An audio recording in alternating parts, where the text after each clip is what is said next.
Ya, Assalamualaikum warahmatullahi wabarakatuh. Anak-anak sekalian, berjumpa kembali dengan saya Pak Im. Di video kali ini, kalian akan menyaksikan bahasan tentang proses pembakaran, di mana proses pembakaran ini bahasan terakhir sebelum kalian memasuki kerja kelompok untuk melaksanakan proyek 1, yaitu mengamati peristiwa kebakaran di sekitar kita. Namun itu akan sulit, jadi kalian cukup mengamati via atau melalui berita yang menyangkut tentang kebakaran ini. Sebelum ke sana, mari kita akan selesaikan dulu pembahasannya, yaitu tentang proses pembakaran itu sendiri. Nah, kebakaran terjadi kalau ada apa? Betul, kebakaran terjadi kalau terjadi adanya api. Nah, sekarang bagaimana api bisa terjadi? Nah, api bisa terjadi, kita mengacu kepada dua konsep tentang api. Yang pertama tentang api ini yaitu fire triangle atau teori segitiga api. Menurut konsep ini, api terbentuk oleh 3 elemen, yaitu oksigen, panas, dan bahan bakar. Namun pada kenyataannya para ahli mengembangkan konsep 3 elemen api ini, dan ternyata para ahli menemukan api terbentuk bukan hanya oleh 3 elemen, tetapi ada 1 elemen lagi, yaitu reaksi kimia berantai. Jadi muncullah konsep tentang tetrahedron api. Menurut konsep ini, api terbentuk oleh 4 elemen, yaitu adanya oksigen, adanya panas, adanya bahan bakar, dan adanya reaksi berantai kimia. Apakah apabila salah satu elemen ini hilang, api akan tetap terbentuk? Nah, penghapusan salah satu elemen penting dari api ini akan mengakibatkan api menjadi padam. Nah, secara teoritis, alat pemadam kebakaran memadamkan api dengan menghilangkan satu atau lebih elemen tetrahedron api. Yang pertama, kita bisa memadamkan api dengan memotong pasokan oksigen. Bagaimana caranya? Yaitu dengan pemberian pemadam jenis busa. Yang kedua, kita memadamkan api dengan cara menurunkan suhu panas yang terbentuk oleh terjadinya kebakaran, yaitu dengan menerapkan air. Dan terakhir, kita bisa memadamkan api dengan mengganggu reaksi kimia berantai, yaitu dengan memberikan gas inert atau gas yang tidak mudah terbakar. Bisa dipahami? Nah, kita lanjut. Nah, yang selanjutnya adalah jenis pembakaran. Pada dasarnya ada 2 hasil yang bisa terbentuk dari pembakaran ini,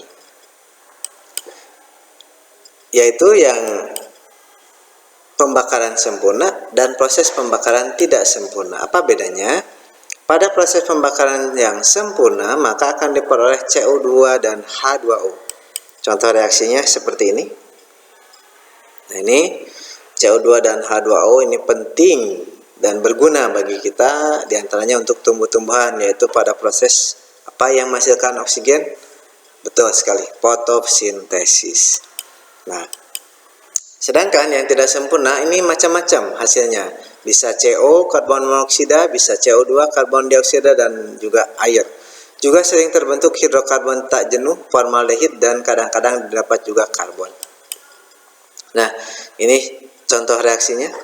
Ini yang menghasilkan CO2, kemudian CO dan H2O. Kali ini yang menghasilkan karbon. Nah, apa bedanya antara yang sempurna dan tidak sempurna? Kita dilihat dari sudut energi yang dihasilkan. Pembakaran tidak sempurna menghasilkan energi yang sedikit, dan pembakaran yang tidak sempurna dapat dihasilkan senyawa karbon monoksida yang dapat menimbulkan pencemaran udara. Dalam tubuh, gas CO akan berikatan dengan hemoglobin, sehingga mengganggu fungsi hemoglobin dalam mengikat oksigen. Akibatnya pada kadar tertentu dapat menyebabkan kematian. Nah, itu. Jadi hati-hati kalau terjadi pembakaran yang tidak sempurna ini. Sekarang selanjutnya, ada yang tahu ini apa? Ini Bapak yakin kalian sudah tahu, ini adalah APAR. Betul sekali, ini adalah APAR. Apa itu APAR? Alat pemadam api ringan. Apar ini bisa kita jumpai di mana-mana, di sekolah, di rumah kalau yang memang rumahnya sudah persiapan ya, kemudian kantor-kantor, mall dan lain sebagainya. Nah, apar merupakan perangkat portable yang mampu mengeluarkan air, busa, gas, atau bahan lainnya yang mampu memadamkan api. Nah, ini bagian-bagiannya ada hose atau selang.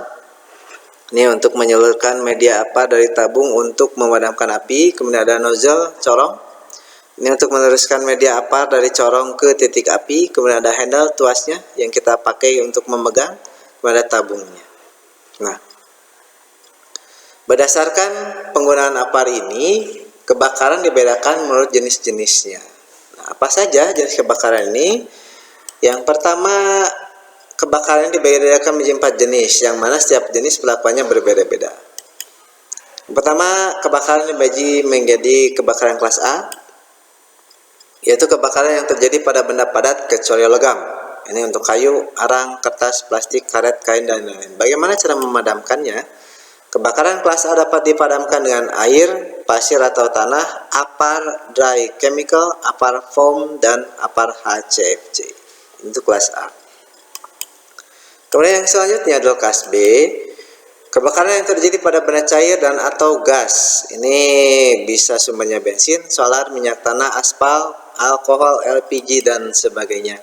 Kebakaran kelas B dapat dipadamkan dengan pasir atau tanah untuk area kebakaran yang kecil. Apar dry chemical, apar CO, apar foam, dan apar HCFC. Air dalam hal ini tidak boleh dipergunakan. Kenapa? Karena cairan yang terbakar akan terbawa aliran air dan menyebar. Ini akan sangat berbahaya sekali. Yang selanjutnya adalah yaitu kelas C. Kebakaran yang terjadi pada peralatan listrik bertegangan. Kebakaran kelas ini biasanya terjadi akibat korsleting listrik sehingga menimbulkan percikan api yang membakar benda-benda skala. Apakah air bisa digunakan untuk memadamkannya? Kita lihat.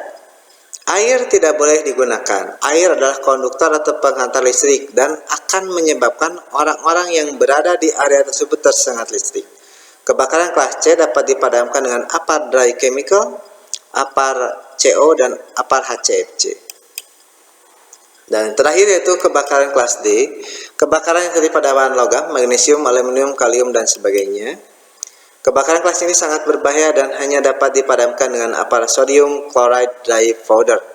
Air dan apar bahan baku air sebaiknya tidak digunakan karena pada kebakaran jenis logam tertentu air akan menyebabkan terjadinya reaksi ledakan.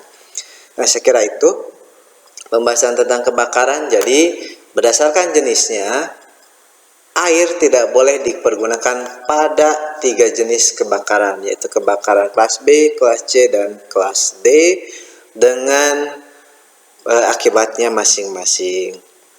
Saya kira itu untuk video kali ini. Semoga bermanfaat. Kita berjumpa lagi di modul berikutnya, yaitu untuk proyek yang kedua. Sekian saja. Assalamualaikum warahmatullahi wabarakatuh.